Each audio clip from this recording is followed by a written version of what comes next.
England జట్టు మరోసారి Bazball approach తో బొక్కబోర్లా పడింది. పిచ్ కండిషన్స్ ను పట్టించుకోకుండా దూకుడే మంత్రంగా బ్యాటింగ్ చేసి దారుణంగా విఫలమైంది. 5 టెస్టుల సిరీస్ లో భాగంగా భారత్ తో రాజ్కోట్ వేదికగా జరుగుతున్న 3వ టెస్టులో బజ్బాల్ తో దూకుడుగా బ్యాటింగ్ చేసిన ఇంగ్లాండ్ తొలి ఇన్నింగ్స్ లో 319 పరుగులకు ఆలౌట్ అయింది.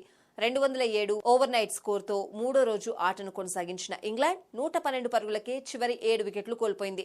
బెన్ డకెట్ విధ్వంసకర బ్యాటింగ్ తో 35 ఓవర్లలోనే 207 పరుగులు చేసిన ఇంగ్లాండ్ అంతే వేగంగా ఆలౌట్ అయింది. పిచ్ కండిషన్స్ ను పట్టించుకోకుండా దూకుడుగా బ్యాటింగ్ చేయడం ఆ జట్టు కొంపముంచింది. ముఖ్యంగా మూడో రోజు ఆటలో జో రూట్ అనవసర షాట్ ఇంగ్లాండ్ పతనానికి కారణమైంది. జస్ప్రీత్ బుమ్రా బౌలింగ్ లో అవసరం లేని రివర్స్ స్కూప్ షాట్ ఆడి మూల్యం చెల్లించుకోగా బెన్ డకెట్, బెన్ స్టోక్స్ సైతం దూకుడుగా ఆడాలనే ప్రయత్నంలో పెవిలియన్ చేరారు. ఈ క్రమంలోనే ఇంగ్లాండ్ బజ్బాల్ అప్రోచ్ పై మాజీ క్రికెటర్లతో పాటు అభిమానులు ఆగ్రహం వ్యక్తం చేస్తున్నారు.